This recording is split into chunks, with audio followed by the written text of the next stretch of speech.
जय हिंद दोस्तों, मैं आपका होस्ट आर्यन पांडे पैट्रियोटिक गूंज के इस नए अंक में आपका स्वागत करता हूं। पैट्रियोटिक गूंज जो कि पूर्वांचल खास करके गोरखपुर के सामाजिक मुद्दे, शिक्षा, स्वास्थ्य, युवाओं के रोजगार, इन मुद्दों पर चर्चा करता है। उस स्पेशल अंक में हमारे आज एक स्पेशल गेस्ट हैं श्री अजय कुमार शुक्ला जी, जो कि दीनदयाल उपाध्याय यूनिवर्सिटी में इंग्लिश विभाग के एचओडी भी रह चुके हैं। उनका खुद 3 दशक से ज़्यादा का शिक्षा क्षेत्र में अपने योगदान का अनुभव है। साथ में वह MMTTC जो कि Malviya mission teacher training centre है, उसके डायरेक्टर हैं, एग्जाम सेल के हेड हैं, और साथ में गोरखपुर के स्वच्छता सर्वेक्षण या फिर स्वच्छता विभाग से जो रिलेटेड चीज़ें हैं उसके वो ब्रांड एम्बेसडर भी हैं। तो सर, आज के इस अंक में आपका स्वागत है सर। बहुत बहुत धन्यवाद। सबसे पहले मैं पेट्रियाटिक IAS के प्रति अपना आभार ज्ञापित करना चाहता हूं, जिन्होंने आज मुझे यहां पर आमंत्रित किया है और कुछ बातें जो कि पूर्वांचल रीजन से संबंधित हैं, चाहे वो शिक्षा से संबंधित हो, एम्प्लॉयमेंट से संबंधित हो, उनके बारे में हम लोग यहाँ पर डिस्कस करेंगे। और जो बातें यहाँ से हैं वो निकलेंगी तो निश्चित तौर पर एक बहुत सार्थक संदेश देंगी, ऐसा मुझे पूरा विश्वास है। सर, शुरू करते हैं। सबसे पहले आपका जो एक्सपीरियंस रहा है एकेडमिक फील्ड में, और थोड़ा अपने अनुभव के बारे में थोड़ा सर इसके बारे में। आपने पहले ही इंट्रोड्यूस किया, मैं प्रोफेसर अजय कुमार शुक्ला हूँ। मैंने दीनदयाल उपाध्याय गोरखपुर विश्वविद्यालय गोरखपुर 1998 में ज्वाइन किया था। ईश्वर की बहुत कृपा रही और माताजी, पिताजी, परिवार का पूरा आशीर्वाद रहा कि बहुत सही समय पर मैंने यहाँ पर नौकरी प्राप्त किया। मैंने सिंपली पोस्ट ग्रेजुएशन किया और इंग्लिश में नेट क्वालिफाई करना आवश्यक होता था नौकरी के लिए। इंग्लिश में नेट लोग होते नहीं थे। मैं PG कर रहा था, उसी दौरान मेरा नेट क्वालिफाई हुआ। मैंने अप्लाई किया गोरखपुर यूनिवर्सिटी और मेरा हो गया। उस टाइम मेरी 22.5 साल की उम्र थी और बेसिकली मेरा गृह जनपद उन्नाव है। मैं लखनऊ से वहाँ के बाद लखनऊ आ गया। लखनऊ की पढ़ाई लिखाई रही। तो गोरखपुर जब 98 में आया, ज्वाइन किया, तो लखनऊ से गोरखपुर आना, फिर उसके बाद यहाँ थोड़ा कल्चरल डिफरेंस है, सब चीज़ें, तो थोड़ा कुछ मुझे अजीब लगा। मुझे लगा पता नहीं मेरे लिए अच्छा रहेगा कि नहीं। मुझे थोड़ा कुछ समय के लिए अच्छा भी नहीं लगा। मैं लखनऊ बार बार जाता था, कोशिश करता था कि लखनऊ जाऊँ। फिर इस शहर ने, विद्यार्थियों ने इतना ज़्यादा मुझे प्यार दिया कि मैंने फिर कहीं अप्लाई ही नहीं किया। मैं गोरखपुर ही रहा और आज गोरखपुर ने मुझे बहुत कुछ दिया, विश्वविद्यालय ने दिया, शहर ने दिया। और आज जो एकेडमिक क्षेत्र का सबसे बड़ा पद सीनियर प्रोफेसर का होता है, उस रूप में मैं डिपार्टमेंट ऑफ इंग्लिश में काम कर रहा हूँ। HOD के रूप में काम किया। विश्वविद्यालय के जितने महत्वपूर्ण पद हैं उन पदों पर कार्य किया और कोशिश किया कि बेहतर से बेहतर विश्वविद्यालय को जितनी भी चीज़ें मिल सकें वो मिले। और अगर आपने प्रोफाइल देखा होगा, लगभग 34 बच्चे PhD के साथ कर रहे हैं, जिसमें 18 अवार्ड है और ज़्यादातर जितने बच्चे हैं वो कहीं ना कहीं नौकरी में हैं। कोई असिस्टेंट प्रोफेसर किसी डिग्री कॉलेज में है, कोई यूनिवर्सिटी में है, कोई और जगहों पर है। तो मुझे लगता है शिक्षक के लिए सबसे बड़ी पूंजी यही होती है। और मैं ओवरऑल अपनी मेहनत को नहीं, मैं ईश्वर के प्रति पूरी कृतज्ञता ज्ञापित करता हूँ जिन्होंने अवसर दिया, और माँ बाप और परिवार का पूरा आशीर्वाद है, जिसकी वजह से मैं जो भी कुछ हूँ सब मैं तो उन्हीं लोगों को मान करके चलता हूँ। बहुत अच्छी बात सर। सर, इंग्लिश को लेके एक है कि इंग्लिश में आप उस विभाग के HOD रह चुके हैं, बच्चों पे आपने एक अच्छा खासा समय उनके साथ व्यतीत किया। तो इंग्लिश के अंक पे हम ज़्यादा फोकस करेंगे, इंग्लिश टॉपिक पे। तो sir, what about English? English से इम्पॉर्टेंट है? इंग्लिश के बारे में अभी जो यहाँ के स्टूडेंट हैं उनका क्या व्यूज़ है? और इंग्लिश को लेकर जो 20 साल पहले के बच्चे थे और जो अभी के बच्चे हैं, उसको लेकर क्या क्या इशूज़ हैं, कुछ उसको प्रसार करिए sir. English, I personally believe, because I'm a professor of English, whenever I go to my class, I'm an English professor, no doubt. I interact in English, I explain everything in English. But whenever the students are there in the class, only within the premises of the class, I am an English professor. But the moment they come out of the class, I interact with them in all kinds of languages where they were comfortable with. Though I cannot speak Bhojpuri fluently, लेकिन तब भी मैं उनसे थोड़ा बहुत टूटी फूटी बोल लेता हूँ और मैं उनको समझाने की कोशिश करता हूँ जो चीज़ समझी जाती है। बात यहाँ पर जो कि language is basically carrier of culture, and language is something which is associated with identity और कल्चर, एवरीथिंग। जब आप भाषा कोई भी बोलते हैं तो आपकी संस्कृति उसमें रिफ्लेक्ट होती है। लेकिन जब मैं सनातन परंपरा का हूँ, मैं भारतीय संस्कृति का हूँ, मैं भारतीयता पर विश्वास करता हूँ, तो मैं सबसे पहले क्लास में अपने तो ये बताता हूँ, देखिए मैं अंग्रेजी पढ़ाता हूँ लेकिन मैं अंग्रेजियत नहीं पढ़ाता हूँ। That is the main focus. I never make my student anglicised, be typical Indian. और मुझे कभी कभी इस बात को लेकर के तकलीफ भी होती है कि आज के दौर में इंग्लिश को भाषा न समझ करके इंग्लिश को एक वेस्टर्न टूल के रूप में इस्तेमाल करके जो लोग करते हैं, मैं उनको टोटली डिस्करेज करता हूँ। और मुझे तकलीफ होती है इस बात को लेकर के। तो मैं मतलब एक बार मुझे मौका मिला तो मैंने कहा था जगह कि जीभ काट डाली अंग्रेजी खंजर से, कानों में वेदों का रस कौन घोलेगा, और युवा पीढ़ी को तो मोबाइल से ही फुर्सत नहीं है, भविष्य में गीता और रामायण कौन खोलेगा। बहुत अच्छी बात। It's a matter of great concern actually, because you know, like से फॉर एग्जांपल, अगर मुझे एक गिलास पानी का चाहिए तो मैं कहता हूँ can you please give me glass of water. Simple है। But instead of saying can you please give me a glass of water, कोई ये भी कह सकता है can you please give me a glass of water. तो what is this? This is basically anglicised expression. आप वहां पर पाश्चात्य एक्सप्रेशन ला रहे हैं, जो मतलब मैं व्यक्तिगत तौर पर इस चीज को हमेशा स्टूडेंट में डिस्करेज करता हूं कि आप इंग्लिश को लैंग्वेज के तौर पर, एम्प्लॉयबिलिटी के तौर पर उन चीजों में देखिए, क्योंकि English no doubt international language है, एक लिंगुआ फ्रैंका है, ग्लोबल लैंग्वेज है, एक लिंक्ड लैंग्वेज है। अगर जैसे जैसे मेरा बेटा शिकागो में है, ही completed masters from north eastern university Seattle. उसके बाद जो बहुत अच्छा परफॉर्मर था शिकागो में, तुरंत जॉब मिली, बहुत अच्छी उसमें है। My daughter in Chennai studying BTech in biomedical at SRM university. तो we are planning to go to Chicago, but before that I went to Chennai just to see the progress of my daughter. तो there actually it is quite difficult just to interact with taxi वाला and auto वाला and all these people. वहाँ language की सबसे बड़ी problem है। तो तमिल में एक बहुत दिक्कत है कि हम उनसे कैसे एक्सप्रेशन करें। Then what will be the linked language? English is basically the linked language. Common language. So through this lingua franca, through this linked language, you can communicate with the people. So use English that way, not something which can affect our culture या जो हमारी मतलब भारतीयता है. We should use English as a tool. Exactly. It's a tool. It's a linked language. और आप उसको employability के लिए, आप ग्लोबल लेवल पर कनेक्ट होने के लिए अंग्रेजी भाषा का इस्तेमाल करें. अंग्रेजी भाषा का इस्तेमाल आप उस आधार पर न करें जिससे आपका दिमाग कोलोनाइज हो. So try to decolonise your mind as far as English language is concerned. Sir इसी में आगे मैं पूछेंगे, जो अभी के स्टूडेंट हैं, करंट स्टूडेंट हैं, इंग्लिश नो डाउट एक आज के डेट में बहुत ही इंपॉर्टेंट पार्ट बन चुका है हमारी डेली लाइफ का, जॉब क्रिएशंस में और rest of the each and every field we have found the English. बात है कि आज के 20 साल पहले जो बच्चे थे उनका इतना एक्सपोजर नहीं था, तो उनके टाइम से लेके अभी तक अभी के स्टूडेंट्स में क्या ऐसे चेंजेस आए हैं इंग्लिश को लेके, क्या एक्सपोजर्स हैं, क्या क्या लिमिटेशंस हैं उसके, इस पर सर अपने इस पर विचार दीजिए. देखिए दोनों अगर आप देखें, पहले अभी प्रधानमंत्री जी ने एक जगह अपने उद्बोधन में बोला था, एक मीटिंग को एड्रेस कर रहे थे, उन्होंने कहा था कि जो हमारा ये डिकेड है 2020 से 2030 का, ये डिकेड है और इस डिकेड को हमको उसी आधार पर लेकर के चलना है. जब उन्होंने डिकेड कहा था तो उनका मतलब था this decade plus technology, decade plus technology equal to decade. अब आज का जो विद्यार्थी है, जो लर्नर है, वो टेक्नोलॉजी में उसको माहिर होना चाहिए, क्योंकि उन्होंने ही, मतलब उन्हीं की बात में फिर से एक बार बोरो करते हुए कहता हूँ, उन्होंने एक बार कहा था कि IT plus IT equal to IT. प्रधानमंत्री जी एक्रोनिम्स बहुत ज़्यादा इस्तेमाल करते हैं, बहुत इफेक्टिवली बोलते हैं, ये भी मुझे बहुत अच्छा लगा था. जब बोला था उन्होंने IT plus IT equal to IT. पहले वाले IT का मतलब इंफॉर्मेशन टेक्नोलॉजी, दूसरे IT का मतलब इंडियन टैलेंट और तीसरे IT का मतलब इंडिया टुमारो. अगर इंडियन टेक्नोलॉजी को इंडियन टैलेंट के साथ मिला दीजिए तो इंडिया टुमारो होगा. भविष्य का भारत देखना हो तो युवाओं को टेक्नोलॉजी के साथ जुड़ना पड़ेगा. आज का जो युवा है वो टेक्नोलॉजी से रिच है, लेकिन 20 साल पहले की बात करें तो हमको नॉलेज फिंगर टिप्स पर नहीं था. पहले लोग लाइब्रेरी जाते थे, अब ब्राउजिंग पर रहते हैं. Knowledge is there at the finger tip. और अब जो ये क्लासरूम की जो कॉन्सेप्ट थी, अब वो डैशबोर्ड आ गया. So we have shifted from chalk to talk, from click to connect. ये हमारा एक चेंज है. अब युवाओं के पास बहुत ज़्यादा अवसर है, बहुत ज़्यादा नॉलेज है, बहुत ज़्यादा एक्सेस है, लेकिन डिस्ट्रैक्शंस भी है. ये दोनों में अंतर है. जैसे मैं इसी पॉइंट पे आना चाह रहा था कि अभी हमारे पास इन्फॉर्मेशन है और वो इन्फॉर्मेशन इतनी ज़्यादा इतने अदर साइड से आ रहा है, क्योंकि through the internet we have connected to whole world. Exactly. India से लेकर US तक every continent we have connected and all kind of information available. Problem है क्या वो हमारे लिए बेनिफिशियल है या हमें डिस्ट्रैक्ट कर रहा है, हमारा टाइम किल कर रहा है, हमारे थॉट प्रोसेस को डिस्ट्रैक्ट कर रहा है, या फिर हमारे लिए पॉजिटिव इंपैक्ट कर रहा है, खास करके AI. तो इसके बारे में सर अपने. अब मैं यहीं से आपकी बात लेता हूँ. देखिए माइक्रोसॉफ्ट का एक AI का टूल है जिसको को पायलट बोलते हैं. मैं उसी से थोड़ा एक अपने सेंटेंस को कहता हूँ कि try to treat AI not as a pilot but as a copilot. AI को को पायलट लीजिए, पायलट नहीं. Students are the pilot. Exactly. Your teachers, you yourself are the pilot. तो आपकी वो असिस्टेंस करे, आपको गाइड ना करे. और अब यहाँ पर रोल किसका है? रोल बेसिकली यहाँ पर टीचर का है, क्योंकि टीचर का बहुत बड़ा रोल है. The persons like you actually, you will guide the people in the proper direction.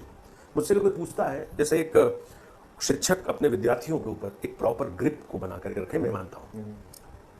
और व्हेन आई से grip, I mean GRIP, G for guidance. He has to give the proper guidance to the student. ऐसा guidance, ऐसा मार्गदर्शन जो कि भगवान कृष्ण ने अर्जुन को दिया था कि देखिए सारथी बनिए, स्वार्थी न बनिए. फिर R आता है रिस्पॉन्सिबिलिटी. आपको दायित्व आपके क्या है, सोशल रिस्पॉन्सिबिलिटीज क्या है, मूल्य क्या होते हैं, उनको सिखाने वाला होना चाहिए. एक ऐसा मूल्य जिसने एकलव्य को अंगूठा दान देने के लिए भी बाध्य कर दिया था. फिर आई इंस्पिरेशन। एक ऐसा प्रेरक व्यक्तित्व होना चाहिए, ऐसी प्रेरणा होने देने वाला होना चाहिए जिसने डाकू को महाकवि वाल्मीकि बना दिया। और पी परफॉर्मेंस, एक ऐसा परफॉर्मेंस बेस्ड स्टूडेंट बनाना चाहिए जैसे चाणक्य ने समुद्रगुप्त को बनाया था, चंद्रगुप्त को बनाया था, जिससे वो महान सम्राट बने। तो एक शिक्षक के को ग्रिप होना चाहिए। और जैसा आप बता रहे हैं कि डिस्ट्रैक्शन की बात, कि स्टूडेंट डिस्ट्रैक्ट है, रोल वहां टीचर का है। अब कैसा टीचर का, मैं तो हमेशा इस चीज को कहता हूं कि टीचर के अंदर 3 M का होना बहुत जरूरी होता है।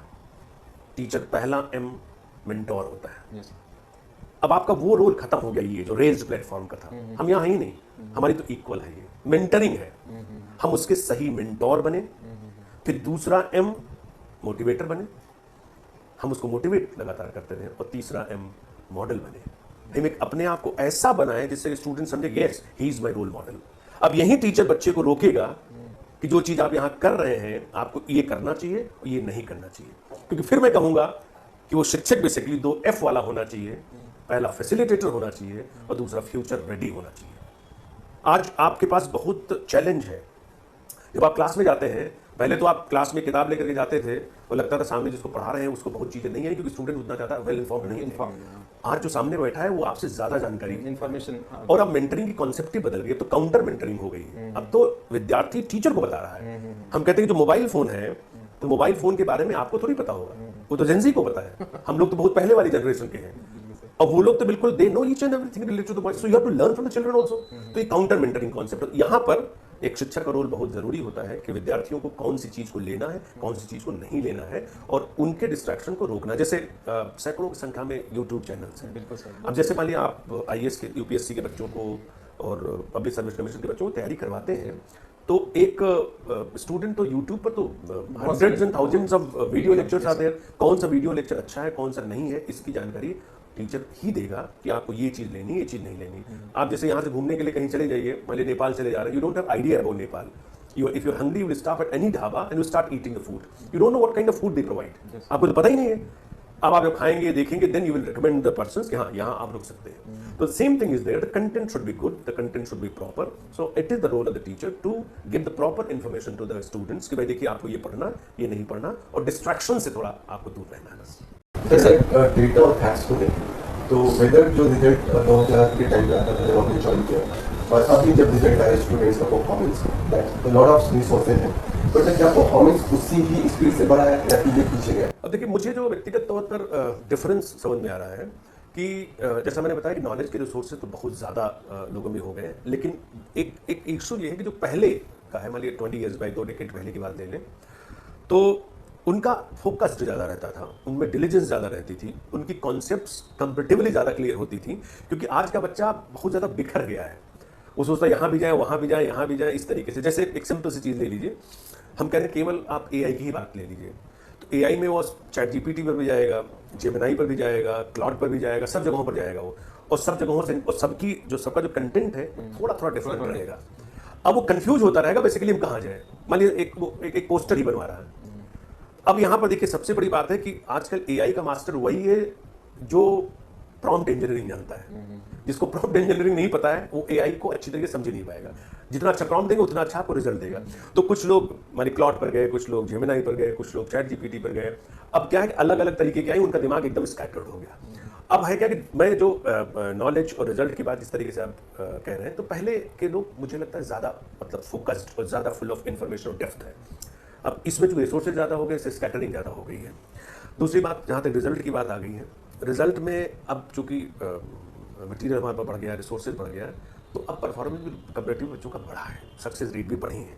अभी मुझे ध्यान आ रहा है कि जब मैंने, मतलब एक सिंपल एग्जांपल बता रहा हूँ उस फील्ड का जिस फील्ड का मैं हूँ, कि 95 में मैंने पोस्ट ग्रेजुएशन किया था। उसी टाइम नेट के लिए अप्लाई किया मैंने। उस टाइम जब क्लास चल रही थी तो टीचर के द्वारा इस तरीके की चीज़ें बताई जाती थी कि देखिए इंग्लिश में it's very difficult task, nobody can crack net. Decade हो गया, किसी ने क्वालिफाई नहीं किया। तो मुझे लग रहा था कि मतलब there will be someone who will break the ice, कोई तो होगा जो क्रैक करेगा। कैन आई नॉट बी, मैं भी तो हो सकता हूँ, तो why not make an effort. तो मैंने उसी टाइम अपीयरिंग स्टूडेंट के तौर पर डाल दिया और मेरा क्वालिफाई हो गया। अब उसके बाद बार में सब में न्यूज़ में एवरीथिंग पूरा, उस टाइम नेट नहीं क्वालिफाई होते थे पूरा। मुझे इसको लेकर के बड़ा मैं पैशनेट था। When I joined the department, जितने भी सब स्टूडेंट वगैरह थे सब आते थे, उनको मैं बताता था कैसे पढ़िए। 2011 में उस time vice chancellor professor PC Trivedi यहाँ पर बने। उनकी भी मंशा कुछ ऐसी थी कि यहाँ के बच्चे नेट क्वालिफाई करें। यूजीसी की तरफ से भी स्कीम आई कि आप क्लासेस चला सकते हैं, and those who are the teachers actually they will be paid some amount also. तो he called me and he said I am appointing the coordinator of these classes. तो मैंने क्लास का coordinator बना, मैंने university level पर पूरे classes चलवाए net के। तो उस 2011 में मतलब 2 महीने का टाइम मिला, तैयार कराया। तो विश्वविद्यालय के लेवल पर करीब 2 दर्जन बच्चे क्वालिफाई हुए। मुझे बड़ा सेटिस्फैक्शन मिला, अलग अलग डिपार्टमेंट में आए, अचीवमेंट हुआ। तो मुझे थोड़ा मोटिवेशन मिला। मैंने कहा नहीं, अब अगले वाले सेशन में मैं एक प्लान्ड काम करूँगा। तो मैंने प्लान्ड काम किया पूरा क्लासेस का। यूनिवर्सिटी में 600 रजिस्ट्रेशन हुए यूनिवर्सिटी लेवल पर, 300 बच्चे क्वालिफाई किए नेट। It was record. और गवर्नर उस टाइम BL जोशी जी थे, आए मंच से, उन्होंने बोला, विश्वविद्यालय बोला, मुझे भी मतलब उन्होंने कहा कि इतना बड़ा काम, इतनी बड़ी संख्या जो है कहीं नहीं है। तो ये मुझे लगता है कि जैसे अगर प्रॉपर डायरेक्शन है लोगों का, प्रॉपर मेंटरिंग है, प्रॉपर कोच किया जा रहा है, तो निश्चित तौर पर सफलता बच्चों को मिलती है। ये तो मैंने आपको फैक्ट के तौर पर कुछ एग्जांपल्स बताए। सर आज मेंटरिंग आजकल एक इशू नहीं आ रहा है, जैसे आपने बताया टीचर के सारे रिस्पॉन्सिबिलिटी, सारे उनके क्वालिटीज। मैं ये पूछ रहा हूँ कि AI अब सब कुछ दे रहा है, बट क्या AI टीचर को रिप्लेस कर सकता है? AI टीचर को रिप्लेस नहीं करता है, लेकिन AI बेसिकली उन टीचर्स को रिप्लेस कर देगा जिनको AI का नॉलेज नहीं है। अब इन दोनों में अंतर है। दोनों में अंतर ये है कि आपको समय के साथ चलना है। एक बुक थी 1970 पब्लिश हुई थी, उसका नाम था फ्यूचर शॉक। उस बुक में ये लिखा हुआ था कि जैसे 20वीं सेंचुरी के एक ब्लैक राइटर थे जिनका नाम था W.E.B. डुबोई। तो हिस्टोरियन भी थे, ब्लैक एक्टिविस्ट भी थे। तो उन्होंने कहा था the problem of the 20th century is the problem of the colour consciousness. Colour line जो है ये 20th सेंचुरी की सबसे बड़ी प्रॉब्लम, क्योंकि आप US में जाइए, सबसे पहले ब्लैक और वाइट की कॉन्सेप्ट है। इस बुक में फ्यूचर शॉक में उस राइटर ने लिखा है कि the problem of the 21st century will not be the problem of the illiteracy of not writing और रीडिंग।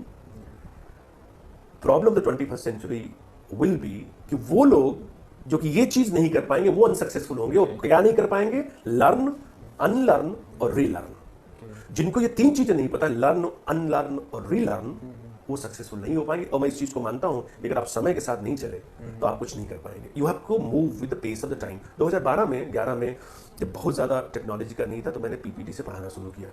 और मैं PPT से इसलिए पढ़ाता था जिससे बच्चे they should also be encourage that they will create the power points, और उनको समझ में आएगा। अब जाकर के ये चीजें ऐसी हुई जो लोग थोड़ा बहुत करने लगे। तो मैं 2011-12 से PPT से ही चीजों कराता था, जिससे कि मतलब वो चीज, क्योंकि मुझे we have to move with the time. जैसे कॉर्पोरेट सेक्टर में PPT पे ज्यादा प्रेजेंटेशंस होती हैं, वो बच्चे जो कॉलेज में सीखते हैं वही कर पाते हैं। बिल्कुल। ये तो बहुत आप नहीं, आप अपने आप को जैसे विजुअल्स आप देंगे ना, जैसे है क्या कि आप वीडियो को भी बनाते हैं, तो वीडियो जैसे ऐसे सिंपल रिकॉर्ड मैसेज करिए तो उतना हो सकता है इफेक्टिव ना हो, लेकिन वो जो टेक्नोलॉजी थोड़ी लगा, AVGC का इस्तेमाल करिए। तो AVGC इस्तेमाल करिए, मतलब एनिमेशन करिए, विजुअल्स डालिए, ग्राफिक्स डालिए, कॉमिक्स डालिए, AVGC, आपका वीडियो बहुत पॉपुलर होगा। UGC तो इसको लेकर के पैसा दे रही है। UGC कहती है कि आप वीडियो लेक्चर्स बनाएं और हम अपलोड करेंगे और वो पॉपुलर होंगे, और वो बच्चे उस चीज से सीख रहे हैं। मैं मतलब इस चीज को मान करके चलता हूं कि a teacher must move with the time, otherwise he will lose his relevance. अगर आप समय के साथ नहीं चलेंगे तो आप अपनी रेलेवेंस को खो देंगे। समय के साथ आपको चलना पड़ेगा। मतलब modern teacher can not be against AI। No way. मैं तो ये मान के चलता हूं कि AI को आप रिप्लेसमेंट के तौर पर क्यों ले रहे हैं? AI को आप असिस्टेंट के तौर पर क्यों? आप लीजिए उसी तरीके से। मैं तो create so many lectures with the help of the AI, और मुझे बहुत ऐसी कॉन्सेप्ट्स मिलती हैं, but I don't completely rely on it.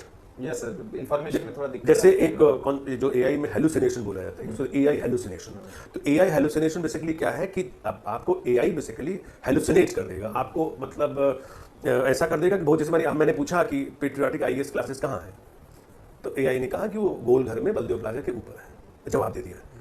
तो आप यू आर कॉन्फिडेंट कि यार तो जवाब दे दिया मेरा, लेकिन बेसिकली तो जवाब गलत है, ये तो कहीं दूसरी जगह है। लेकिन उसका जो तो ऐसे बहुत आंसर, शेक्सपियर की बर्थ कब हुई थी तो बता देगा 20th सेंचुरी में हुई थी। तो अब आपको करना क्या, जब भी कभी इस तरीके की चीजें हो तो you just go to the official websites, you go to some important से रिसर्च जर्नल्स, या जैसे मान लिया हम कह रहे हैं कि कोई भी हम बड़ी चीज कर रहे हैं तो आप रिसर्च गेट पर जाइए, गूगल स्कॉलर पर जाइए, या वेबसाइट्स पर जाइए, तभी आप क्रॉस चेक करके उस चीज के बारे में वेरीफाई करिए। अदरवाइज एकदम ऐसे नहीं, वो उस पर्पज से आप इस्तेमाल करिए कि आपको कंटेंट लिखना है, फेसबुक पर लिखना है, ट्विटर पर लिखना है, तो आप उसके कंटेंट को लिखिए।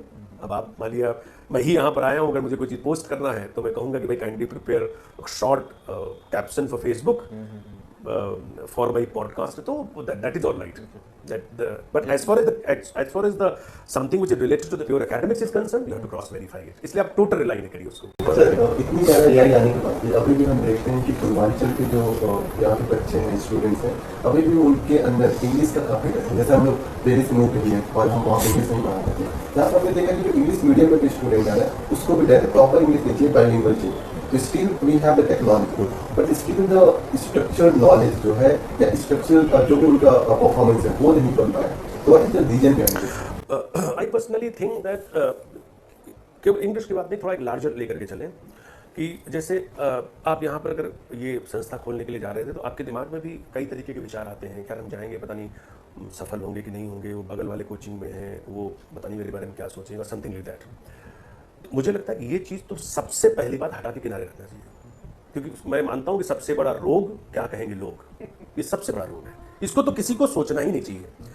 अब बात इंग्लिश की आई है, इंग्लिश में इस तरीके की है कि जैसे गाँव में खासकर आप एक वर्ड बोल के देख लीजिए, बगल वाला इतना मजाक आपकी करेगा, बहुत अंग्रेजी बोल रहे हैं, हाँ बड़का अंग्रेजी बोल रहा है, या लड़की का कहीं बाहर पढ़ने के लिए गई, वो जा रहे हैं देख नहीं रहे, वो आजकल इतना ज़्यादा सब बिगड़ रही हैं लड़कियाँ शहर में, हाँ वो मैकाले का औलाद बने घूम रहे हैं, बताइए ये क्या है, ये हम लोग इसको जो है बफेलो कहते थे, ये बफलो बोल रहे हैं, समथिंग लाइक दैट। अब क्या है ये, आप क्या है, you basically they are throwing cold water upon you. अगर आपके मन में या साइकोलॉजिकली किसी ने आपको डाउन कर दिया तो आप उठ नहीं पाएंगे। इसलिए सबसे पहली बात जो हमको ध्यान में रखनी है, अगर आपने लोगों की तरफ ध्यान दिया तब आप अंग्रेजी बोल ही नहीं पाएंगे, कुछ समय के लिए आपको थिक स्किन बनना पड़ेगा।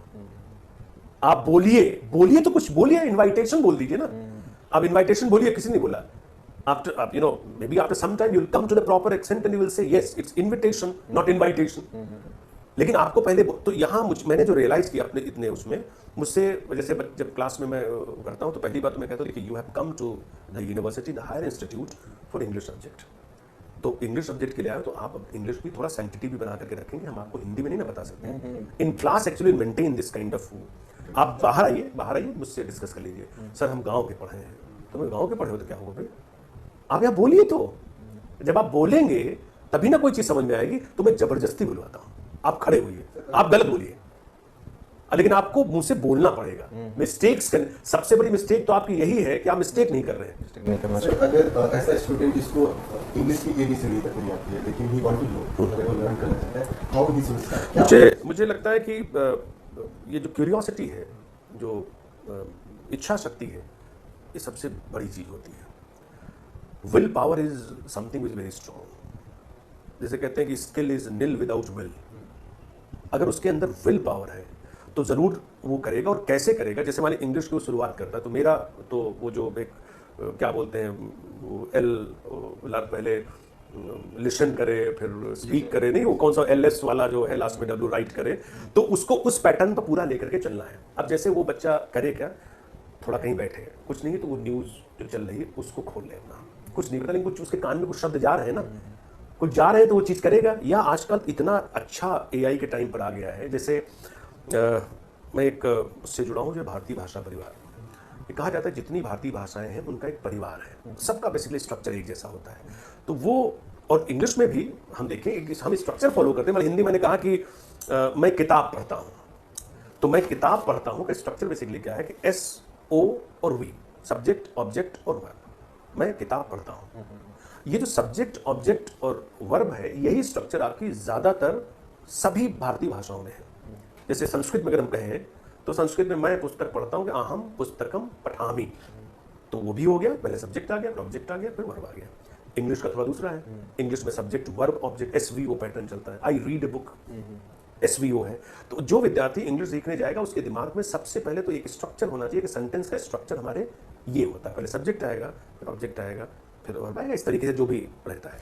और सुने वो पहले, क्योंकि सबसे बड़ी प्रॉब्लम क्या होती है, लिखना तो कोई बात नहीं है, वो कहता है जो शब्द हम बोल रहे हैं पता नहीं वो शब्द सही है कि नहीं है, वो एक सबसे बड़ी प्रॉब्लम होती है उच्चारण की। एक बार तो कोशिश उसको करना पड़ेगी, बोलना तो पड़ेगा ही, जब लोग हंसेंगे तो वो सुधारेगा अपने आप को। और जो इतना बढ़िया YouTube पर प्रोनाउंसिएशन के आते हैं आपकी टंग को रोल करा देंगे एकदम, तो सर पहले ग्रामर पे फोकस करना चाहिए या प्रोनाउंसिएशन मुझे लगता है पहले बोलना चाहिए। बोलना चाहिए। ग्रामर एक जैसे दोनों चीजें बेसिकली पैरेलल है, लेकिन बहुत ज्यादा ग्रामर कॉन्शियस अगर हो गए तो बोल नहीं पाएंगे। जैसे ग्रामर कॉन्शियस में है, जैसे मान लीजिए ये हुआ कि मुश्किल से मैं कमरे में घुसा ही था कि वो चिल्लाने लगे, ये सेंटेंस हिंदी का है, दिमाग में आया मुझे बोलना है, तो अब मुश्किल से ही जब था तो अब मुश्किल से ही के लिए हम हार्डली या स्कैर्सली वर्ड यूज करेंगे। Scarcely I entered the room, फिर दिमाग में आया रेन एंड मार्टिन की बुक में तो मैंने पढ़ा था कि स्कैर्सली के बाद कुछ आता है, पता नहीं व्हेन आता है कि दैट आता है, क्या आता है। अब आप रुक गए। अब वो नियम है कि स्कैर्सली के साथ व्हेन का इस्तेमाल आपको करना है, लेकिन आप करना है तो आपके दिमाग अब आप भूल गए कि व्हेन आना है, दैट आएगा, क्या आएगा, तो आपको रोक देगा। तो speaking will be hampered by grammar. तो आप बहुत ग्रामर कॉन्शियस शुरुआत में ना बने। जब आप बोलना शुरू कर देंगे, बेसिक चीजें आ जाएंगी, तब आपको ग्रामर ऑटोमेटिक आने लगेगी और आपके पास शब्दों का वोकैबुलरी आपकी स्ट्रांग होना चाहिए। और वोकैबुलरी का सबसे अच्छा फंडा है कि एक नियम बना लीजिए कि हमको 2 शब्द 3 शब्द रोज याद करने हैं और 6 दिन के बाद 7वें दिन हमको जितने 6 दिन के वर्ड है उनकी प्रैक्टिस करनी है। वो क्या अगर पढ़ना है स्टूडेंट्स को कौन सा सबसे बेस्ट होगा? देखिए, मैं पीजी का स्टूडेंट था तो खासकर यूजी से, तो एक पैटर्न बनाया था कि मुझे इंग्लिश का एक न्यूज़पेपर पढ़ना है। तो सब Hindu, times of India, Hindustan times, Pioneer, यही सब थे। तो अखबार आता था और उसकी लैंग्वेज वगैरह ऐसी रहती थी, बहुत ब्लैंक होता था, लेकिन पढ़ते रहते थे। लेकिन रिपीटेडली ऐसे वर्ड होते हैं जो इस्तेमाल होते रहते हैं। न्यूज़पेपर एक बहुत अच्छा सोर्स है, पहला। दूसरा, एक सीरीज निकली थी नॉर्मन लेविस की। नॉर्मन लेविस की वो किताब जो वोकैबुलरी की वो सबसे अच्छी किताब है, वर्ड पावर मेड इजी नाम है उसका, मोटी सी बुक मोटी था। तो नॉर्मन लेविस ने कई किताबें निकाली, उन्होंने स्पेलिंग पर भी निकाली, प्रोनाउंसिएशन पर निकाली, लेकिन जो ये वोकैब की किताब है बहुत अच्छी किताब है। और मैंने तो उस पूरी किताब को पीजी लेवल में मास्टर किया था, मुझे पूरी तैयार थी एक तरफ से, मुझे बड़ा अच्छा लगता था पढ़ते हुए। तो उसका एक अच्छा पैटर्न ये है कि जैसे जब आप पढ़ते हैं किताब को, तो जैसे इतने शब्द तो आप याद नहीं कर पाएंगे, तो उसके लिए फिर आपका क्या तरीका है? उसके लिए आपका यही तरीका है कि आपको प्रीफिक्स, सफिक्स और रूट वर्ड, इन तीनों की जानकारी होना चाहिए। अब जब आपको प्रीफिक्स, सफिक्स और रूट वर्ड की जानकारी होगी तो आपको कोई भी शब्द कठिन लगेगा नहीं, क्योंकि आपको पता ही चल जाएगा कि इसका मतलब होता क्या है। मैं एग्जाम्पल आपको बताता हूँ। कभी कभी शब्द जो है बहुत बड़े टाइप के लगते हैं, इस शब्द का तो हम उच्चारण नहीं कर पाएंगे, लेकिन वास्तव में वो शब्द बहुत आसान होता है। जैसे अलग अलग तरीके के लोग होते हैं। कुछ ऐसे लोग होते हैं जो किताबों के प्रेमी होते हैं, शौकीन होते हैं। कुछ ऐसे लोग होते हैं जिनको किताब चुराने की बड़ी आदत होती है, किताब चुरा लेते हैं, लाइब्रेरी जाते हैं तो वापस न करें, या दूसरे की किताब आप गए स्कूल में, सेम टेक्स्ट है, धीरे से खिसका के अपने बैग में रख लिया, चूंकि वो किताब आपकी नई थी, उनकी पुरानी थी, धीरे से खिसका दिया और लेके चले गए। सोचा कि अगर कोई कहेगा तो कह देंगे यार तो गलती, किताब तो वही थी। तो ये कुछ शब्द है अंग्रेजी में। जैसे किताब का जो शौकीन होता है, जो किताब जिसकी प्यारी होती है, उसको बोलते हैं बिब्लियोफाइल। बिब्लियोफाइल, जैसे आप बिब्लियोग्राफी होती है ना, बिब्लियोग्राफी जो लिस्ट ऑफ बुक्स है, देखिए आप यहाँ बिब्लियो वर्ड आ गया, अब आपके दिमाग में बिब्लियो घुसा बुक के संबंधित, तो फाइल का मतलब लवर होता है और बिब्लियो का मतलब बुक होता है। तो अब आप देखिए धीरे धीरे दिमाग में जा रहा है, जहाँ बिब्लियो आएगा वहाँ आप करेंगे किताब से संबंधित कोई चीज़ है। अब एक तो बिब्लियोफाइल सीख गया, फाइल जहाँ आएगा लवर हो जाएगा और बिब्लियो आएगा। फिर क्या हुआ? मेनिया वर्ड होता है, मेनिया सब मैडनेस के लिए आता है, बहुत ज़्यादा मेनिया होते हैं, जैसे क्लास्ट्रोफोबिया होता है, क्लास्ट्रोमेनिया, इस तरीके कई चीज़ें होती है। तो जैसे बुक से संबंधित होता है क्लास बिब्लियो क्लेप्टोमेनियक, एक वर्ड है बिब्लियो क्लेप्टोमेनियक। बिब्लियो क्लेप्टोमेनियक ऐसे उस व्यक्ति को बोलते हैं जिसको एक पागलपन है किताब चुराने का एक तरीके से। तो अब बिब्लियो को तो अलग कर दिया, किताब हो गया। क्लेप्टो का मतलब स्टीलिंग होता है, वो भी एक मतलब वो है, तो जहाँ क्लेप्टो आगे स्टीलिंग है, और मेनिया का मतलब मैडनेस होता है। तो अगर तीनों वर्ड आपको पता तो आपको एकदम सिंपल उसका वर्ड का मतलब पता ही चल जाएगा। तो वोकैबुलरी स्ट्रॉन्ग बनाने के लिए आपको प्रीफिक्स, सफिक्स और रूट वर्ड की बहुत अच्छी तरीके से जानकारी होनी चाहिए। दूसरा जो वो किताब है जिसका मैंने अभी जिक्र किया है, उस किताब में चैप्टर वाइज, सेशंस वाइज दिए हैं। जैसे एक चैप्टर दिया पर्सनालिटी का, तो उसने 10 तरीके की पर्सनालिटी बताई है। तो हम या आप वो करें शादी के बारे में, एक है कि जो एक शादी करता है, जो 2 शादी करता है, जो कई शादी करता है, जो महिलाओं से नफरत करता है, ऐसे मतलब हाँ वो समझा दिया पूरा। तो गैमी समझाया कि मैरिज हो गया, मोनो समझाया 1 हुआ, बाय समझाया 2 हुआ, पॉली समझाया ज़्यादा हुआ, तो हाँ सारे वर्ड जिनी हो गया, मतलब मिसोजिनिस्ट हो गया, जो विमेन का वो हो गया। एक मिसोजिनॉयर होता है, ऐसा मिसोजिनॉयर होता है जो महिलाओं से ही नहीं बल्कि मतलब जो ट्रांसजेंडर है उनसे भी नफरत करता है, तो उसके लिए मिसोजिन, ये सब वर्ड है। तो अब अगर हमको प्रीफिक्स, सफिक्स, रूट वर्ड ये सब चीजें पता है तो मुझे लगता है वोकैबुलरी को लेकर कोई दिक्कत नहीं होगी, और शब्द है तो आप बोल ले जाएंगे। तो सबसे बड़ी बात है you should be full of words, और शब्द आप यही बिल्कुल बनाए, हम न्यूज़पेपर पढ़ें, हम बनाए कि हम एक किताब ये पढ़ें, और कुछ जैसे क्रिएटिव राइटिंग पढ़ते रहें, कुछ पोएम्स पढ़ते रहें। लिटरेचर के जो स्टूडेंट्स हैं उनके लिए तो बहुत अच्छा है, उनको कोई ना कोई शब्द मिलता रहता है। इस तरीके से वोकैबुलरी स्ट्रांग होगी तो आपकी इंग्लिश ऑटोमेटिकली स्ट्रांग हो जाएगी। सर आपकी क्लास में सबसे ज़्यादा जो स्टूडेंट्स, आपका एक्सपीरियंस था, स्टूडेंट ग्रामर से डर रहे थे या अचेसमेंट से? जैसे यहाँ पर यूनिवर्सिटीज़ में जब यूजी लेवल से बेसिकली ग्रामर वाला पार्ट नहीं रहता है, हम लोग इंटरमीडिएट तक ही रखते हैं, बल्कि ICSE CBSE वगैरह में तो ग्रामर और पहले खत्म कर देते हैं, हम लोग प्योर लिटरेचर में रहते हैं। तो जो इंग्लिश मीडियम बैकग्राउंड के बच्चे होते हैं वो थोड़ा कॉन्फिडेंट होते हैं कि हम चूँकि वो बोल लेते हैं, उनकी इंग्लिश का एक्सेंट सही होता है। और जो यूपी बोर्ड के बच्चे रहते हैं या थोड़ा जो रिमोट एरिया के रहते हैं, उनकी ग्रामर अच्छी होती है, उनके बोलने में प्रॉब्लम होती है। अब हमको दोनों को बैलेंस करके रखना पड़ता है। जो इंग्लिश मीडियम का बच्चा है वो बोलता तो है लेकिन उसमें थोड़ी ग्रामेटिकल एरर्स होती है, उसको हमको बाद में समझाना पड़ता है कि आप देखिए इस तरीके से चीज़ों को करें। लेकिन सबसे पहले तो मेरा जो पर्पज होता है, I always try to create interest in the students, that read it as a part of literature and you will learn plenty of things. It's not basically language, it is something which is teaching you many more lessons. जैसे literature लोग क्यों पढ़ते हैं? They read literature because literature provides some those values, those ethics which others can not. हमको physics नहीं देगा, हमको literature देगा। वो लिटरेचर हमको एम्पैथी सिखाता है, लिटरेचर हमको इमेजिनेशन सिखाता है, कैरेक्टर बिल्डिंग सिखाता है। आप NEP में जब बात करते हैं होलिस्टिक डेवलपमेंट की, कहते हैं होलिस्टिक एजुकेशन है। और what is this holistic education? Holistic education is the overall development of a student. जैसे आप कहते हैं कि मतलब जैसे मैं कहीं जब बोलने का होता है तो हम कहते हैं कि AI से ज़्यादा ज़रूरी EI होती है। Emotional intelligence is more important. अगर आपके अंदर इमोशनल इंटेलिजेंस नहीं तो बेकार है। और इमोशनल इंटेलिजेंस शब्द बोलते हैं लोग, लेकिन इमोशनल इंटेलिजेंस का मतलब भी ये पता होना चाहिए कि emotional intelligence actually is that kind of capability in the people where you understand the feelings of others. अगर आप सामने वाले को तकलीफ है तो मुझे पता होना चाहिए इनको तकलीफ है, how to settle it down. तो ये एक मुझे लगता है लिटरेचर चीज़ों को सिखाता है, इसलिए लोग लिटरेचर की तरफ जाते हैं। और मैं एज ए टीचर जब स्टूडेंट कभी भी आते हैं तो हम कहते हैं देखिए आप इसके अंदर घुसिए and you will try to find out what is there and it is giving you so many messages. मैं एक छोटा एग्जांपल आपको बताता हूँ कि एक पोएम मैं PG लेवल पढ़ाता हूँ जिसका नाम है स्ट्रोफन स्टेला, एक सोनेट सीक्वेंस है जिसका एक पहला सोनेट है जो शुरू होता है इस लाइन से कि loving in truth and fain in verse my love to show. ये पहली लाइन है कि लविंग इन ट्रुथ, जो लवर है बेसिकली वो एक्सप्रेशन देता है वेलवेट की तरफ, उसकी शादी हो जाती है बेसिकली पहले इनफैचुएटेड, शेक्सपियर के पैरेलल ही था, कंटेम्पररी था वो। तो उसने फिलिप सिडनी नाम है, तो उनकी एक पेनेलोपी नाम की उनकी वेलवेट का नाम था, तो उसके साथ उनका इन्फैचुएशन था। He wanted to get married but she had an affair with some other person, ultimately she got married with a third person. शादी के बाद भी थोड़ी बहुत उसको उम्मीद थी कि हो सकता है फिर भी वापस आ जाए, तो उसने कविताएं लिखना शुरू किया। तो उसने पहली लाइन लिखी loving in truth I love you truly and fain means I wish and fain in verse through the medium of poetry in verse and fain in verse my love to show I want to show my love to you. ये पहली line शुरू की, फिर बहुत अच्छी अच्छी lines लिखी। तो मैंने उससे मतलब स्टूडेंट से कहा कि देखिए ये PG लेवल पर हो तो तुम कहीं अपनी पर्सनल लाइफ को इंक्लूड मत कर लेना।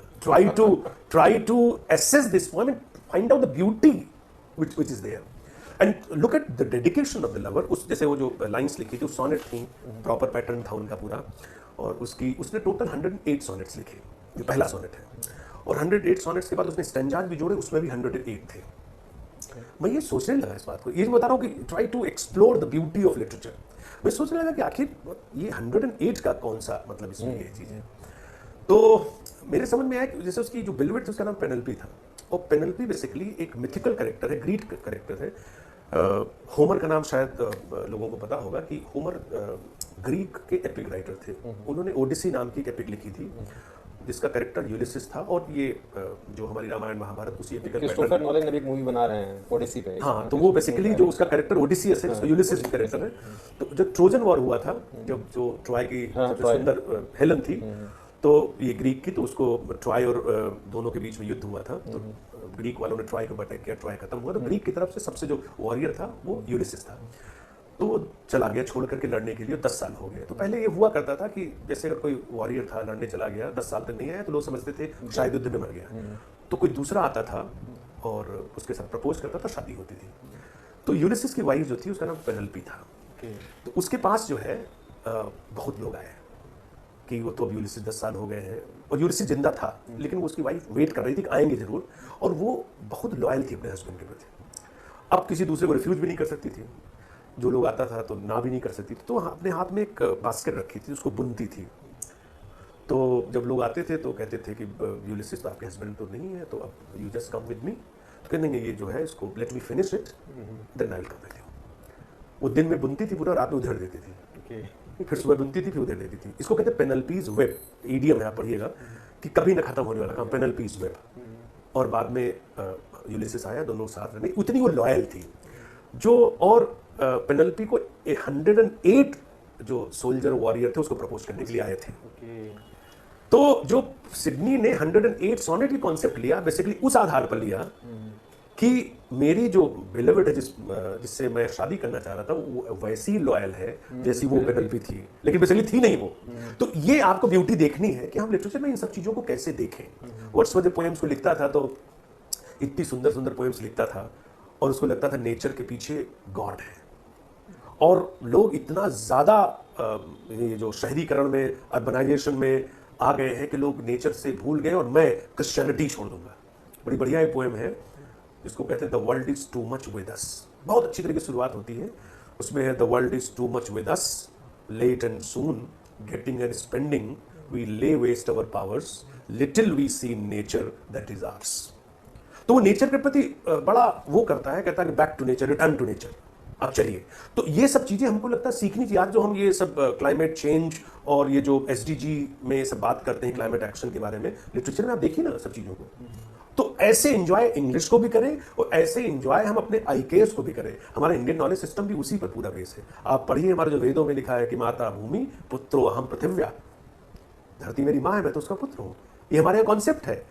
और जो सस्टेनेबल डेवलपमेंट गोल्स, जो 17 गोल्स है, उसमें 13 गोल क्लाइमेट एक्शन के बारे में है। तो वैश्विक स्तर पर जिस क्लाइमेट की बातचीत कर रही है, हमारे वेदों में तो पहले से लिखा हुआ है, वो तुम्हारा साहित्य है, वो हमारा इंडियन नॉलेज सिस्टम है।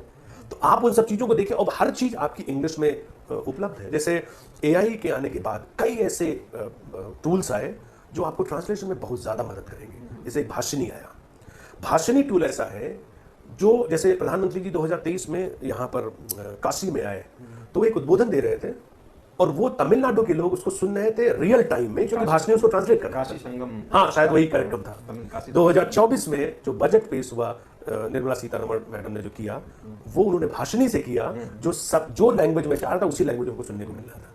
जो हमारे पास ऐसी सुविधाएं हैं, मुझे लगता है कि हम लोग तो बहुत कुछ चीजों को कर सकते हैं। सर, अभी आप बात कर रहे थे कि अगर इंग्लिश बोले हमारे इस पे पॉइंट करेंगे, अगर तो लोग मजाक बना रहे हैं, लेकिन एक और कॉन्सेप्ट है कि इंग्लिश को स्टेटस वजह से रिलेटेड है। तो why there is so much contradiction? But I never consider English as a status symbol. समझते हैं, कहते भी होंगे कि if you speak few sentences of English, you will have a distinct personality. But for me, it is your personality which matters more. English कभी भी status symbol नहीं है। English केवल एक language है। It is actually a bridge to communication. I never consider is anything else. और जो लोग इंग्लिश को एक स्टेटस सिंबल के रूप में लेते हैं, मुझे लगता है शायद वो वेस्टर्नाइज्ड इम्पैक्ट में ज़्यादा है। मैं अगर जाता हूँ कहीं होटल में खाने के लिए, तो I have seen people inviting the waiter and saying कि I need burger, I need ये चीज़। तो when you and they never call it कि हमको दही दे दीजिए, हमको दाल दे दीजिए, हमको रोटी, क्योंकि उनको लगता है इंडियन आई टच है। तो आप कई जगहों पर अपने आप को कई चीज़ों में वेस्टर्नाइज दिखाने की कोशिश करते हैं, विच इज़ नॉट गुड।